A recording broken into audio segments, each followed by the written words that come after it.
The first thing I noticed at that restaurant wasn't the music or the chandeliers.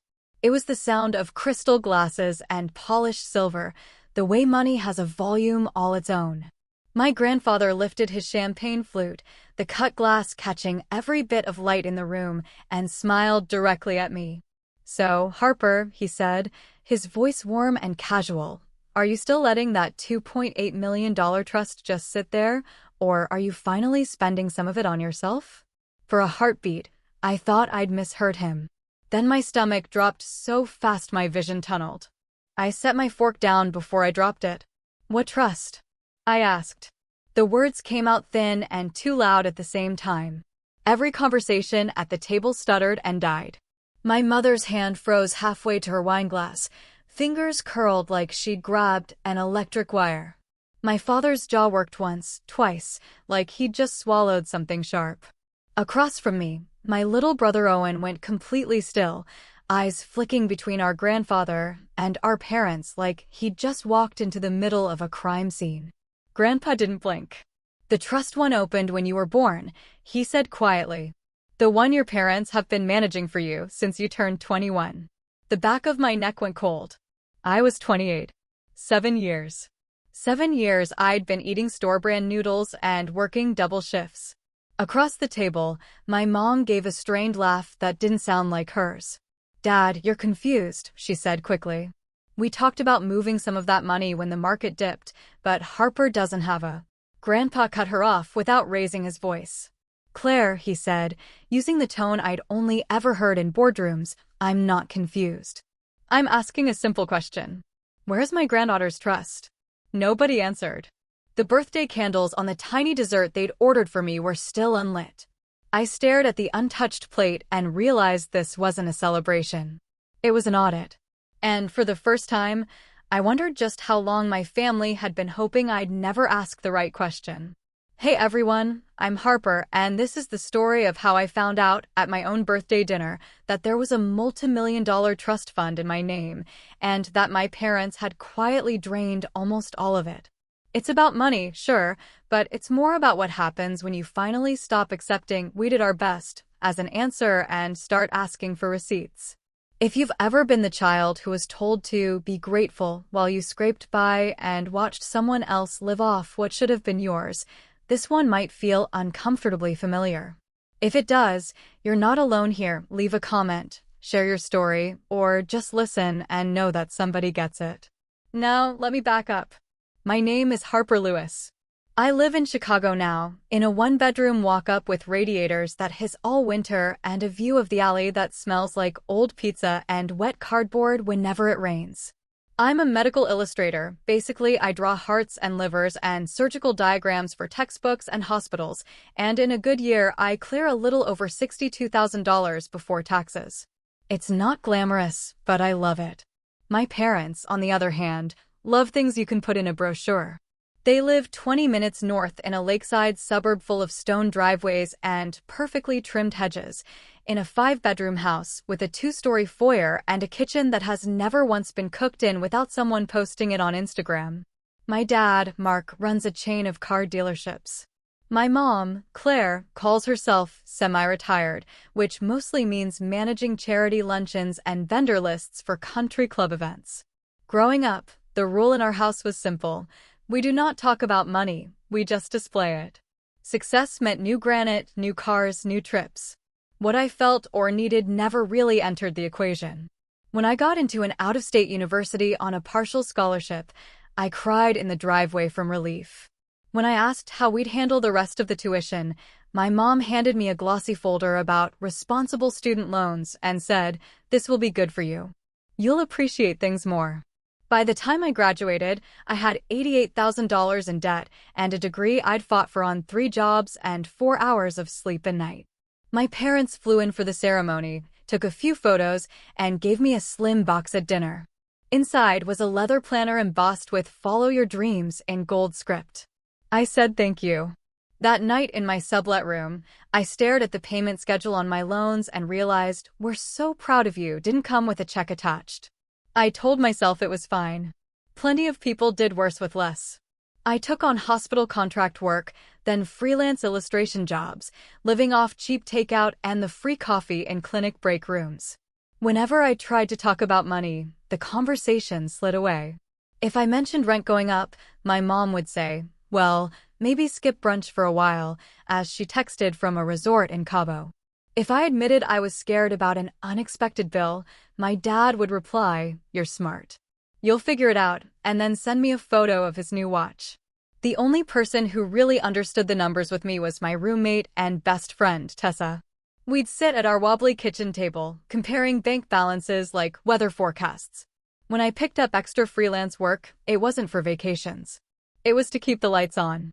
So when my parents insisted on a nice dinner for my 28th birthday at one of those downtown places where the menu doesn't list prices, my first thought wasn't, "Yay, fancy steak." It was, how am I going to afford the train fare and a dress that doesn't look like I'm going to a job interview? I almost said no. But in my family, turning down an invitation is its own kind of sin. So I went. And that's how I ended up staring at my grandfather over flickering candlelight, trying to understand how the words $2.8 million trust and my name had ever been in the same sentence. My grandfather, Thomas Lewis, is the only person in our family who made his money before Instagram existed. He built a logistics company out of a rented warehouse and stubbornness, then sold it before I was out of middle school. He's quieter than my parents, but when he talks, people stop pretending to check their phones. That night, he'd shown up at the restaurant unannounced. My mother's smile had gone brittle as soon as she saw him walk in, like someone had just turned the brightness up too high. "Dad, you didn't have to come all the way down here," she'd said, voice an octave too bright. "Of course I did," he'd answered. "My granddaughter only turns 28 once." The awkwardness lingered even after he sat down, like a draft nobody wanted to acknowledge. It made more sense once he asked about the trust. After that first stunned silence, my father finally found his voice. "Dad, this isn't the time," he said through his teeth. "We're celebrating." Grandpa didn't look away from me. "Harper," he asked gently, "how much do you think is in that account right now?" My mouth went dry. "I didn't even know it existed until 30 seconds ago," I said. He exhaled, a sound more tired than surprised. "That's your answer, then," he said. He set his glass down with a soft click that somehow cut through every other noise in the room. "Mark, Claire, we're going to end dinner here. I've asked Michael to meet us at my office." My mother's fingers tightened on her napkin. "Tonight?" she asked. "Can't this wait?" "No," he said. "It can't." The bill was paid in a blur I barely registered. 15 minutes later, I was in the back of a black car between my grandfather and my brother, watching the city smear past in streaks of light while my parents followed in theirs. Somewhere between the river and the financial district, the part of me that still wanted to make excuses for them finally went quiet. My grandfather's office sat on the top floor of a glass tower that looked like a knife against the night sky. I'd visited once as a kid and remembered thinking the lobby smelled like new paper and cold metal. It still did. When the elevator doors opened on the 29th floor, his assistant, Nadia, was already waiting with a folder in her hands and a man in a navy suit beside her. "Harper," she said softly. "This is Daniel Price, your grandfather's attorney." We filed into the conference room in a heavy line, Grandpa at the head, me on his right, my parents across from us, Owen sinking into a chair near the wall like he wished it would swallow him. The city glittered through the floor-to-ceiling windows behind Daniel as he opened the folder. "Ms. Lewis," he said, tapping the first page, "this is the trust document your grandfather signed when you were 6 months old." He slid it toward me. I stared at the legalese swimming on the paper until my eyes latched onto the numbers. "Initial funding, $900,000, Daniel read aloud. "Invested in a diversified portfolio, average annual growth targeted at 8%. He flipped to a summary page. "Projected present value, assuming normal market conditions as of this year, approximately $2.8 million. My brain snagged on the number like it had barbs. 2.8 million. More money than I could picture, but not more than my parents' house had cost. Daniel's expression didn't change as he turned to the last sheet. "Current actual balance," he said, "as of this afternoon, $146,302. The room went so quiet I could hear the hum of the recessed lights. My father shifted in his chair. "That can't be right," my mother said immediately. "We just moved some things around. The market's been unstable." Grandpa steepled his fingers. "Daniel," he asked. Daniel clicked his pen, then pulled out a second stack of pages. "These are the distributions and transfers out of the trust over the last 7 years," he said. "All authorized by the co-trustees, Mark and Claire Lewis." My last name suddenly felt like it belonged to strangers. "First major withdrawal," Daniel read, $420,000, labeled Primary Residence Refinance. My parents' upgraded kitchen flashed in my mind, the marble island, the wine fridge, the new patio. "Second," he continued, $260,000, vehicle purchases. I thought of the matching SUVs they'd bought for safety 2 Christmases ago. Daniel kept going. "Home renovations, $310,000. A strategic investment into Lewis Lifestyle Consulting, LLC, $390,000. Country club membership buy-in, $75,000. My mother's knuckles had gone white on the edge of the table. "You make it sound so ugly," she whispered. "We were managing it. We were growing it." Daniel didn't raise his voice. "The records don't show growth," he said. "They show spending." He paused, then read one more line. "Purchase of lakefront property, Door County, Wisconsin, listed owner, Mark and Claire Lewis. Amount, $950,000. I stared at him. "The cabin," I said slowly. "The place you bought last summer. The one you said was finally something for you because you'd worked so hard." My dad wouldn't look at me. "It's an investment," he muttered. "Property holds value." "We always meant to tell her eventually?" Grandpa finished for him. His voice was quiet, but the anger in it was the kind that didn't need volume. "You drained her future and called it asset management." I don't remember standing up, but suddenly I was on my feet, fingers pressed into the polished wood of the conference table. "For the last 7 years," I said, hearing my own voice like it belonged to someone else, "I've been skipping dentist appointments because I couldn't afford them. I've been turning down job interviews because I couldn't take unpaid time off. I've been counting pennies at Aldi." I looked from my mother's glassy eyes to my father's set jaw. And the whole time there was supposed to be a trust my grandfather set up so I wouldn't have to live like that. My mom reached toward me, palm up. "Harper, sweetheart, you don't understand," she said. "We didn't want you to blow it on something stupid. We were protecting you from yourself." My laugh came out sharp and humorless. "You gave me a budget app recommendation when I said I couldn't cover my rent," I said. "You told me struggle builds character while you used my account to pay for quartz countertops." Grandpa cleared his throat softly. "Harper," he said, "I've already instructed Daniel to begin proceedings to recover as much of the trust as possible through civil remedies, liens, forced sales, and so on." He looked at me, not them. "But whether we pursue criminal charges is your decision. It's your money. It's your name on this document." The room tilted a little. I felt like I was standing at the edge of a cliff I hadn't known existed that morning. Behind my parents, the city lights blurred together like they were underwater. My mother's mascara was starting to smudge, but all I could think was that she'd cried the same way when the tile delivery for their bathroom had been delayed. My dad tried to pull his voice back into control. "We made mistakes," he said. "We were under pressure. The business had a rough year. You think prison will fix that?" "Prison?" The word felt too big in my mouth. Daniel answered matter-of-factly. "If Ms. Lewis chooses to press charges," he said, "we're looking at potential counts of fraud and breach of fiduciary duty." I wouldn't speculate on sentencing, but it's serious. My mother turned fully toward me now, tears spilling for real. "Harper, please," she said. "We're your parents." Parents. The people who tell you the monster under the bed isn't real while they quietly slip your savings into their own accounts. I thought about overtime shifts, about the time my car needed a repair and I'd eaten crackers for 3 days so I wouldn't overdraw my account. I thought about the cabin photos on my mother's social media, her with a mug on the deck, captioned, "Finally enjoying the fruits of hard work." My hard work. "I don't know what I'll decide about charges," I said finally. "But I know this. You don't get to have access to anything with my name on it again." I looked at Daniel. "I want them removed as trustees immediately." I want every document changed so they can't touch a cent that belongs to me. He nodded.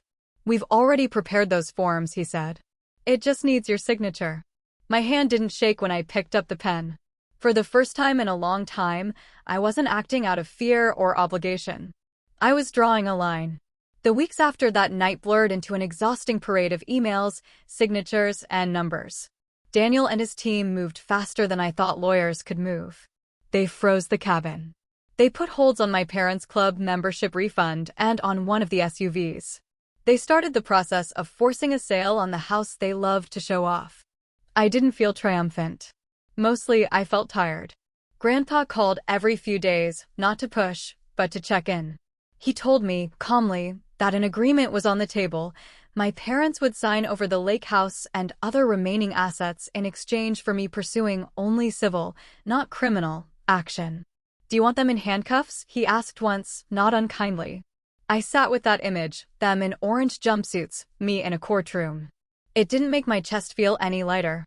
I want them out of my accounts, I said. I want my name back. I want distance. So that's what we did. By the end of 3 months, the trust was back up to a little over $2.1 million, recovered through asset sales and restitution orders. The cabin was legally mine, though it would be a while before it felt like anything but evidence. My parents put their house on the market and moved into a much smaller rental 2 towns over. They started sending $600 a month in court-ordered payments to make up some of the remaining gap, a number that probably hurt them more symbolically than financially. I didn't block their numbers, but I stopped picking up for a while. Instead, I focused on something I'd never really had before, the idea that my future wasn't balanced on the edge of an overdraft fee. With Grandpa's help, I met a financial planner who talked more about safety nets than sports cars. We set up a plan where I could use part of the trust to pay off my student loans and move into a place where the ceiling didn't leak when it rained, while keeping the rest invested where only I could sign for it. When I told Tessa, she cried harder than I did. You're finally getting what you were always supposed to have, she said, hugging me in the middle of our half-packed living room. The first night in my new apartment, a small condo with real insulation and a sliver of lake view between buildings, I sat on the floor with takeout and listened to the silence. Not the panicked kind, waiting for the landlord's knock. The kind that means the bills are paid and the door is locked and nobody else's name is on your lease. My parents did reach out eventually. My dad sent short, stilted texts, "Hope you're well. Saw your illustration in that article, proud of you." My mom sent a longer email about therapy and stress and how we only ever wanted you to be secure, carefully avoiding the word sorry. I read it twice and closed the laptop. I wasn't interested in rewriting the past into something softer just so we could pretend we were normal again. Maybe someday we'd talk in person with a therapist present and a box of tissues between us. But for now, the most honest thing I could do was give my responses the same energy they'd given my emergencies for years. Silence. These days, when I think about family, I don't picture my parents' staircase or their holiday cards. I picture my grandfather sitting across from me in that glass-walled room, sliding the pen toward my side of the table. I picture Tessa dancing around my new kitchen with takeout containers, yelling that we have a dishwasher like we'd won the lottery. I picture the group of friends who showed up with folding chairs and cheap wine the night I moved, who toasted to Harper finally getting her own damn keys. The trust fund changed my circumstances, but the paperwork wasn't the real revenge. The real revenge was this. I stopped letting people who had proven they couldn't put me first have any say in what I built next. I used to think family was something you protect at any cost, even if the cost was you. Now I think family is the people who don't ask you to bleed for their lifestyle, who don't hide lifelines with your name on them and call it tough love. Sometimes justice looks like a courtroom, seizure orders, and monthly restitution checks. Sometimes it looks like a set of keys changing hands and never changing back. And sometimes it looks like sitting in a quiet apartment, opening your banking app, and realizing for the first time in your life that you are not one emergency away from disaster because someone finally stopped stealing from you. That's my story, how a single sentence at a birthday dinner exposed a trust fund I wasn't supposed to know about, and how I used lawyers and boundaries instead of screaming matches to take my future back. If any part of this reminded you of a time someone in your family managed money that should have been yours, or told you to be grateful while they lived off what you were promised, you're not crazy for feeling angry. Document everything, ask questions, and if you can, talk to someone who understands the legal side before you confront anyone. It's a lot easier to stand your ground when the facts are in writing and someone has your back. If this story helped you feel seen, a like or a comment really does make a difference for this channel. And if you want more stories about family, money, and quiet revenge that doesn't need shouting to hit hard, you're welcome to stick around. And if you're dealing with something like this right now, share what you're comfortable sharing below. Your story might be exactly what someone else needs to hear to stop letting other people spend their life for them.